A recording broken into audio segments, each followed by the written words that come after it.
We're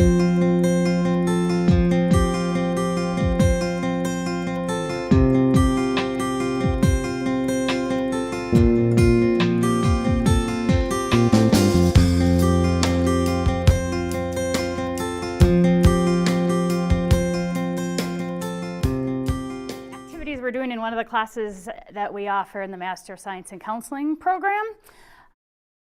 It's really fun what we're doing, so I like talking about stuff that's fun, but more importantly, the feedback from students and the evidence of learning we've seen from students through these experiences has really been remarkable. So I'm glad I have an opportunity to share it all with you. And I do think a lot of what I'll be talking about will be things that you can adjust in your own way to apply, hopefully, in some of the classes you're teaching as well. So to give you a little bit of context for the activities I'll be talking about, these are all things that we're incorporating into a specific course in our program called Professional Issues in Addiction.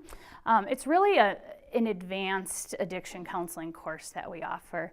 And what I mean by that is students in the clinical mental health concentration of our program are required to first take our first addictions course called Addiction Counseling, and then that's a prerequisite for this course.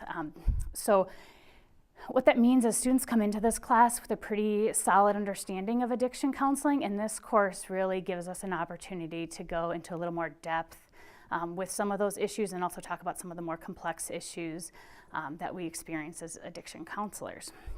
So this is a newer course in the program. It was first taught in summer of 2012. And I went back and looked. We've offered I've taught 6 sections of the course since that time. And back then when I was first putting the course together, I looked at the objectives for the course and the course description that was written well before I was on board here at Mount Mary, and came up with what I think were some really good assignments and found some really cool readings to help students in learning the material we want them to learn. But what I also discovered as I was exploring this and just trying to think about how to really help students learn these professional issues in addiction. And what I realized, the more I thought about it and the more I researched about it, is that it would be really important to bring in real life experiences, whether that's guest speakers and scholars coming to the classroom, going out into the community at sites that offer addiction counseling or work with people who have addictions, and or some sort of an experiential workshop. So that's what I put together. And that's what I'll be talking about today.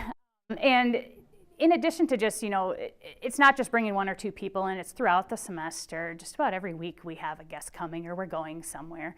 And what I really did in selecting appropriate speakers and experiences for the course is made sure that the courses are strongly connected to the course objectives. Kind of makes sense, right? So initially, how I started to put this together, I started by just making a lot of telephone calls and emailing. I found a lot of benefit from utilizing some of the connections I had, a lot with just some of the colleagues and the other professors in our program who were a little more tapped into the community. A lot of my work in addiction counseling was in Minnesota, so I didn't have as many connections in this area. So I was able to get a lot of support in making some of those connections. And then I also realized that I had some connections outside of the area, other parts of the country, and was able to creatively find ways through like Skype and teleconference and other ways of technology in order to help students have conversations with people who wouldn't be able to physically be in the room to come talk with us. So that's kind of how it all initially came together. And then I'm always, like every semester, I'm always really amazed that it comes together as smoothly as it does, because I always think these people are working all day and then just coming on their own time. I can't pay them. I don't have enough money to pay them, so they're really volunteering their time to come share their experiences with our students. And 2 things that seem really simple, but I found have been really helpful in building those ongoing connections with these speakers is first, just having some faith and trust in our field and people working in our field and their commitment to helping counselors learn and grow. I think that's something I've really witnessed with our regular speakers that we have. They really are committed to helping our students learn. And the second one sounds really simple, just showing appreciation. But what I've found is the class, and both the students and I verbally, of course, thank the speakers and thank the people who let us come to their facilities to talk with them, but we also write out thank you cards, me and all the students, and it seems like a really little thing, but it seems to be really meaningful and has really helped in building some real solid relationships with people who come in. In fact, every single place we've gone to or speaker who's come to our class has actually commented on how much they appreciate those thank yous, and the students write great notes too. Every student writes a note. And actually, one of our guest speakers we had this summer, I didn't know this, and he told me afterwards, he's like, I have all the thank you cards on my refrigerator. So I was like, oh, that's so nice. So it really is something that's meaningful for them. So what came of all of this is each semester, what's been happening in this class is I've been able to bring in 4 to 6 regular guest lectures every semester. Some of the topics that are covered, first, I've had 4 different speakers come and do this, but have had one person who has experienced addiction in his or her life come in and share his or her story of addiction and recovery. Really, really powerful for students to be able to look right at a person and hear them telling their story. So I've been fortunate to be able to do that. Also, I've been able to bring in a drug and alcohol prevention specialist. He is a professor at a university in Chicago, but lives in Milwaukee and does a lot of work in the area around prevention, and actually has done a lot of work in the public schools throughout Wisconsin. So been able to bring him in. I talked about utilizing connections before.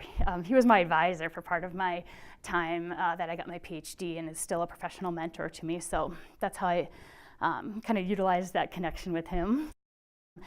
Advocacy and community resource is really important, and we have a connection with someone who is a student in our program and is now an alum who's been willing to come every semester to talk. She is the director of the Intoxicated Drivers Program at Impact 211 and the assessment and referral director there. So she comes in and talks about advocacy, community resources, and treatment options for people right in the Milwaukee community.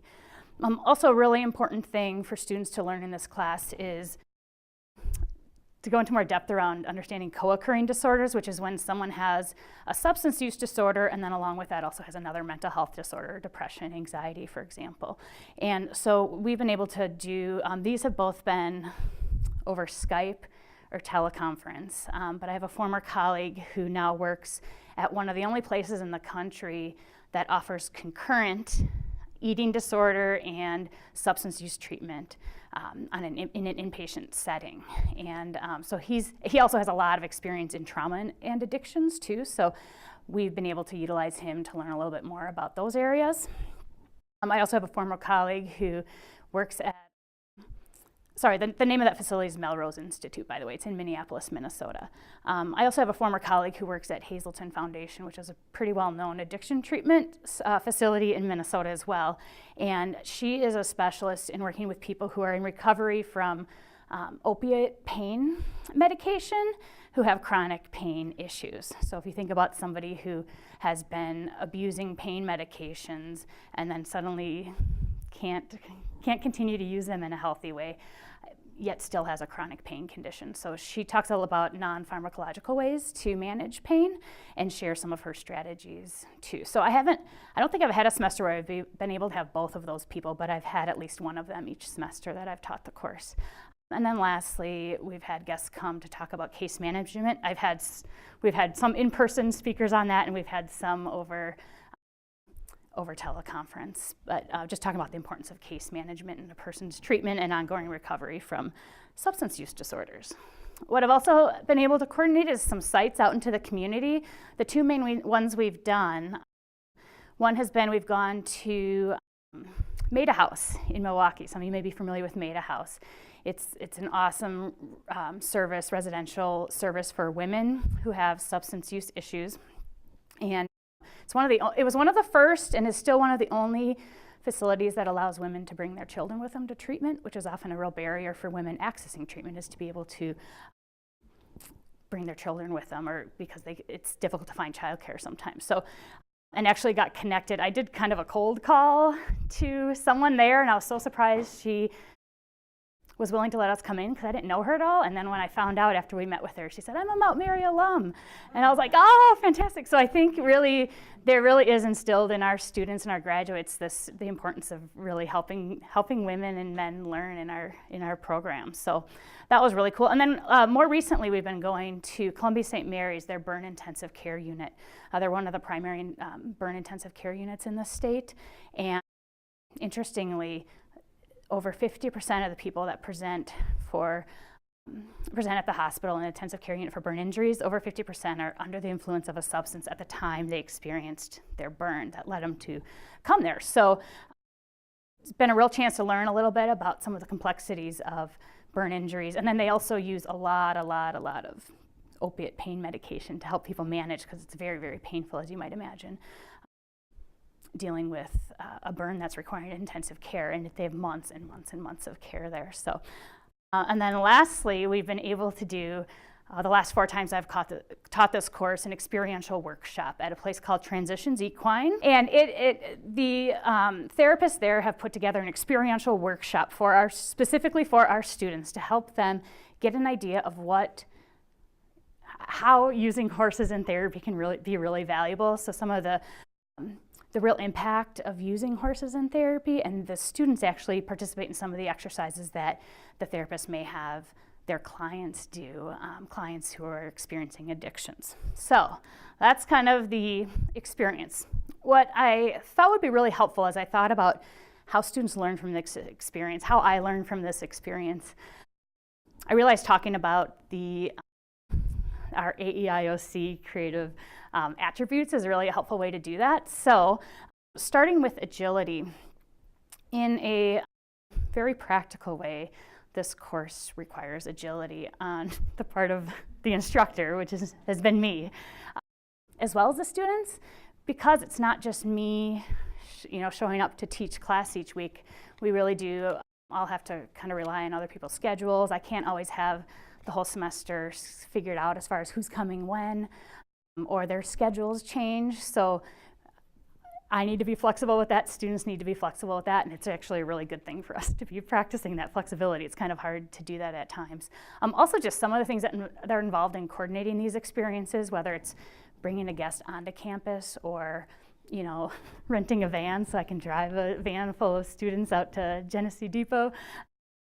Those sort of things require a lot of flexibility as well, and things that are totally worth it but do take some extra time in planning and such.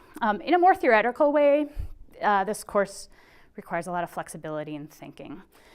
There's a lot of novelty to this type of learning, and it really does require students to just trust the process and learn to be flexible with some of the uncomfortable feelings that may come up when they are required to adapt, sometimes at a moment's notice, to a new way of learning. So horses in therapy, I think, is a really good example of that, or something that students really practice flexibility in order to better understand and learn from that experience.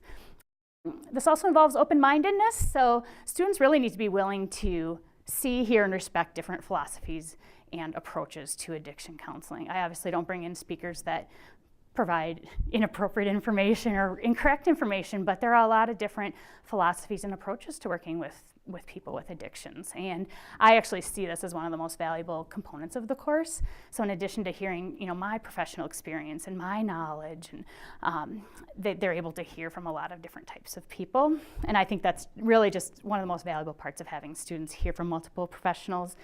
It really opens them to a variety of different perspectives. And when I think about students in our program who are, learning to develop their own professional identity and develop their own philosophy of counseling, it can be really helpful to hear various perspectives. Thirdly, exploration and imagination. We require students to do reflection journals, and I'll talk a little bit more about the structure of these journals in a little bit, because it's actually how we also assess learning from these experiences. But I want to talk about it a little bit now too, because the reflection journals really do involve a lot of exploration and imagination. So what students are required to do is they're asked specific questions, and then they're designed to elicit thought-provoking responses, and then they journal about their responses. I really encourage them to wait a day or two before they write the reflections after we've had an experience. I just think if their schedule allows, I know they have a lot they're managing, but if they're able to do that, put it off for a little bit, it gives them a chance to really sit with some of what's coming up for them and process some of what came up for them as they had this experience, whether it's thoughts or emotions or something else. And it really allows them to think very deeply about the impact of these experiences on them as counselors. And then what comes from that is they can take what they've learned and really make connections to their own future work, which is really important, right? Lastly, now I can get to lastly, navigating complexity. So what I've found, or what I think, is that those previous creative attributes really do lead to navigating complexity of this course. And what I mean by that is there are so many different experiences in this class, and students need to find ways to not only connect all the different experiences to each other, but also connect it to their own identity as counselors, or their own development as counselors, and the work they plan to do as counselors. So initially, sometimes students struggle a little bit more with this. They maybe don't see some of those connections, like I don't get how this relates to, I don't plan to do prevention in public schools in Wisconsin. How does this relate to the kind of work I'm going to do? And what's nice is they're really, I think through all of these creative attributes, there's really a sense of a supportive learning environment, and students are encouraged to share their struggles and ask their questions. And what's really cool as an instructor is as the semester goes on, I'm able to step back quite a bit, and they're able to have those conversations with each other and help each other and come to some of that understanding themselves. So that's a pretty cool experience. And then from those conversations and discussions we have in class, from those experiences, really an awareness of what's at the core of helping students put all of these experiences, no matter how unrelated they may initially seem, bring them all together and ultimately relate it to the broader purpose of the course, which is, of course, to develop competent, effective addiction counselors. I want to talk real quickly about how student learning is assessed. So we have several objectives for the course. These are just 3 of them that are really strongly connected to the activities we do in this class. Hopefully, if I just did my job well, you can kind of see how these are connected to some of those experiences. And then what we do, that reflection I mentioned earlier, is I want to come back to that a little bit, because what happens is students are required after each experience to write a reflection, and they're asked to select 2 of these 4 questions to write about in their reflections, okay?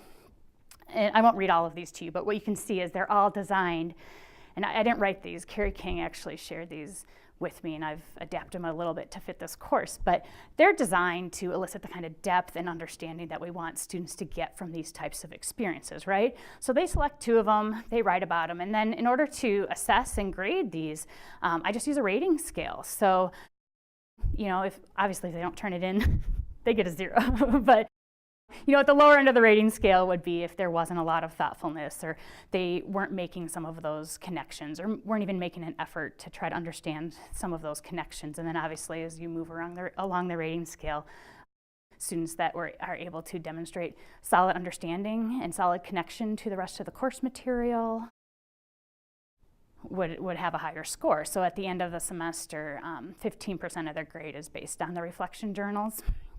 And we're able to feel comfortable saying, based on their score and their ability to make some of these connections and show this understanding, they're meeting some of these learning objectives. So there's also 5% of the class or 5% of their total grade in the class is also based on participation. So obviously if they're not engaged in these experiences or participating in some of those really helpful discussions, that's another way that their grade would be impacted or strengthened if they're really engaged in participating. So what I realized when I was putting this presentation together is that I felt it was really hard for me to really capture how meaningful these experiences are to the students. I got permission from some students to share kind of some components of their reflections here. So this was one that a student wrote after hearing a man named Chris who comes to our class and shares his story of addiction and his story of recovery. So what this student said is, after all the hard work that this speaker had gone through, he said he was scared. He wasn't going to be able to drink again, but was also scared that he wouldn't be able to live without drinking. I realized that helping clients learn to live sober is a necessary part of counseling. This is especially important when the addiction starts at a young age and the person hasn't had much chance to learn how to live without the addiction. Hearing the speaker's story in the class is more impactful than reading it in a book, and I think that's really powerful too. As I said before, being able to stand up and just look at a person as they're telling these stories and sharing some really painful, but also then as they talk about their recovery, some really inspiring information is really valuable. This is a reflection from a student after we spoke with someone who specializes in eating disorders and working with people with addictions. What I found most interesting was the crossover element with addictions and eating disorders, and how if treatment does not approach both issues simultaneously, it can leave this population vulnerable to relapse. I need to be mindful of how these disorders interact with one another and how one may fuel the other. Also during treatment, how improvement of one disorder may exacerbate the other. So I'll do one more. Oh, here's an equine. So the equine ones are always really fascinating. So I'll share this one. I think this one is really powerful. During the equine activity, we were instructed to brush the horse with long, slow strokes and try to match our breathing with the horse's. While I did this, I experienced something quite surprising and pleasant. I felt a wave of calm and relaxation. It was a very powerful experience. I can only imagine how this might feel for a client who isn't used to achieving such states without a substance. So I know that's just a taste of what these experiences may be like, but I do want to wrap up this talk. I do hope, whether it's those glimpses of reflections or what we'll talk about in a bit, or everything else that I shared, that you get an idea of what I feel with this class, and that without these experiences, the depth of student learning and growth that I see wouldn't be quite as strong, and I don't know how else I would be able to match some of these experiences. So I really do hope this is something you can find in some way or another to integrate in some of your classroom experiences.